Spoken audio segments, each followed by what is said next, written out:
Hello my beautiful souls! Welcome sa ating tarot reading sessions. Keep in mind, general reading po ito, maaaring mag-resonate, maaaring hindi. Kunin nyo na lang po kung para sa inyo and leave the rest. Maaaring mag-shift na energies or magkabaliktad ang sitwasyon, kaya kayo na pong bahala kung saan kayo nakalugar sa reading natin. So, let's see.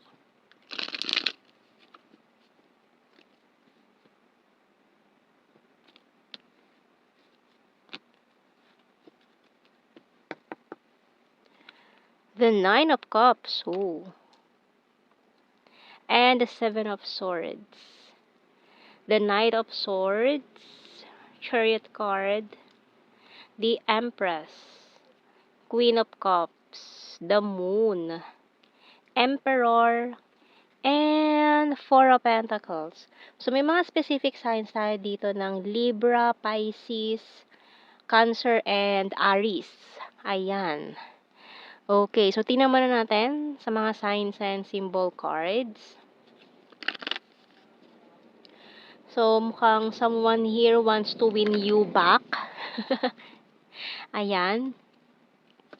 Mukhang nagkaroon ng third-party situation dito. May pinili siyang someone in the past na hindi naman nag-work out. And then, ngayon, this person want you back. Ayan, gusto niyang bumalik sa'yo. So, itong taon to, tingnan natin ha. Mukhang gagawin niya ang lahat para lang mabawi ka. Ayan. Gusto kanyang bawiin. Kahit naman siya yung umalis. We have here Lantern, Falling Star, Closed Book, Coins, Snail, Open Book. Ayan, still. Ayan, closed open na naman tayo. Ano ba yan? Mukhang in and out din tong taon to dati sa'yo. Ayan. Parang kabuti, biglang susulpot na lang, tas biglang mawawala rin agad. Bottom card, Compass. Ayan. Kasi may pinili siyang someone na maaaring karmic partner, marami siyang lessons na natutunan doon, na-realize niya na hindi sila para sa isa't isa nung taong pinili niya before. So, ngayon gusto kanyang bawiin, gusto kanyang balikan. Lalo na kung may someone ka na ngayon na maaring may karelasyon ka na, or kung hindi man, may other options ka na, or may mga taong iba, may ibang tao na interesado sa'yo, gusto kanyang bawiin sa mga yon. Gusto niya na yung attention mo sa kanya lang. Ganun siya ka-possessive. Ayan. So, tingnan natin mga messages natin dito. Parang nagseselos siya kapag may mga tao na lumalapit sa'yo, nagkaka-interest sa'yo. Ayan, yung mga tao nagkakandara pa sa'yo. Gusto niyang pagkukutusan isa-isa. Ay, gusto niyang takutin para bumalis na lang sila sa buhay mo. Ganun. So, waiting for you. Oh. Sorry, I'm wasted. I'm a liar. I'm addicted to you. I love your humor. Stubborn but practical. Nireject ka niya dati kasi may iba siyang pinili Tapos, ngayon, ayan, maghahabol siya, magkakandara pa siya sa'yo kasi na-realize niya na yung taong pinili niya before ay maring karmic partner, or hindi talaga sila para sa isa't isa, hindi nag-work out, kung ano man yung meron sila. And it hurts so badly. Bottom card, you're my wish come true.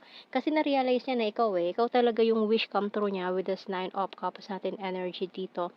Kaya kahit sabihin nagtaksil siya, pinagpalit ka niya sa iba, maaring itong trio natin dito na maaring strong Libra, Pisces or Cancer, and this Emperor na mga signs natin, the Aries na signs natin dito, na maaaring yun yung mga signs nyo na strong in your birth chart or big 3, yan, sun, moon, rising, ayan. So, tingnan natin. Kuha tayo ng mga, message ng Archangel natin. We have here comfort by Archangel Azrael. I'm with you in your time of need, helping your heart to heal.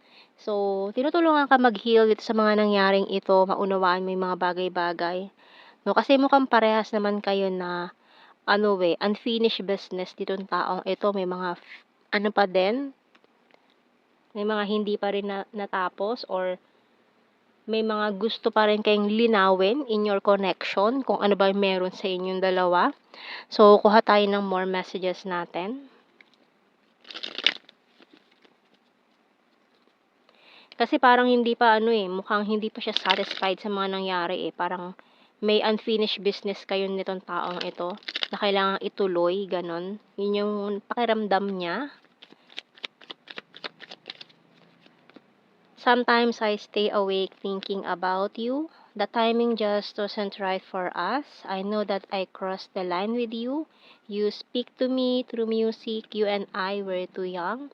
I want to feel that way again. And I knew exactly what I was doing. Finding out the truth crushed me. So, maaaring yung taong pinili niya may mga dark secrets na tinago sa kanya. Nung nalaman niya na bulgar yun, ay parang nawala na siya ng gana or parang na-disappoint na siya. Okay, so yun ang mga naging reason bakit sila naghiwalay ng taong yon. I regret lying to you. Okay. So, kuha tayo ng mga initials natin dito. A, O, D, daw. Z, M, J. N, E, K, U, and letter F. So, yung bottom card, Y. Ay, mga maraming tanong ha, why? So, kuha tayo ng blue card natin. So, we have here, manifestation, courage, and, may Union of Hearts. Okay, Union of Hearts. So, tingnan natin, mukhang mga reconciliation na naman pa ng mga past person. Pero depende pa rin sa sitwasyon ninyo, no? So, tingnan natin general signs and messages. We have here has a dirty sense of humor soon.